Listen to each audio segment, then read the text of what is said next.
मराठवाड्यामध्ये झालेल्या अतिवृष्टीमुळे शेतकरी हताश झालेला आहे. विशेषतः पाहायला गेलं तर बीड जिल्ह्यामध्ये झालेल्या अतिवृष्टीमुळे शेतकरी मेटाकुटीला आलेले. मात्र या संपूर्ण गोष्टीला तोंड देत शेतकऱ्यांनी पारंपरिक पिकाला फाटा देत आता फळबागांकडे वळलेला होता. मात्र बीडच्या गेवराई तालुक्यातील तांदळा येथील शेतकऱ्यांनी जवळपास 20 एकरवरती खरबूज पिकाची लागवड केलेली होती आणि हीच खरबूज पिकाची लागवड त्यांनी केली. मात्र कंपनीच्या चुकीच्या धोरणामुळे आणि नर्सरीच्या चुकीच्या धोरणामुळे जे खरबूज पीक आहे ते बोगस निघालेल्यामुळं 2 वेळेस याची लागवड केली. मात्र 2 वेळेस लागवड करूनही खरबूज पिकाची वाढच होत नाही. जवळपास 15 ते 20 दिवस झाले खरबूज पीक लागवड करून. मात्र 2 फूट हिची वाढ व्हायला हवी होती.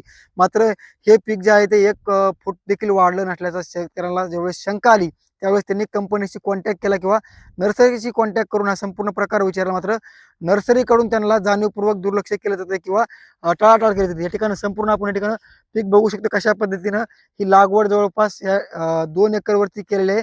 असेच जवळपास 5 शेतकरी आहेत जेणेकरून त्यांनी या संपूर्ण 20 एकरवरती हा फळबागाची लागवड केली होती खरबूज पिकाची.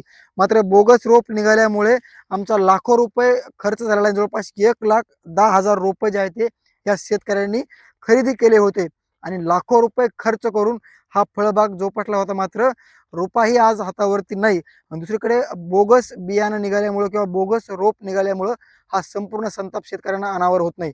जी काही नर्सरी आहे गर्जे नामक नर्सरी गोमळवाड्याची, इथून 2 वेळेस रोप आणलं, दोनही वेळेस रोप हे बोगस निघालेलं आहे आणि हा संपूर्ण लाखो रुपये खर्च केलेला शेतकऱ्याने हा पाण्यात गेलेला आहे किंवा याच्यावर पाणी फिरलेलं आहे. आम्हाला तात्काळ मदत मिळावी आणि कंपनीवरती त्याचबरोबर नर्सरीवरती गुन्हा दाखल व्हावा अशी मागणी आता शेतकऱ्यांकडून होताना पाहायला मिळते.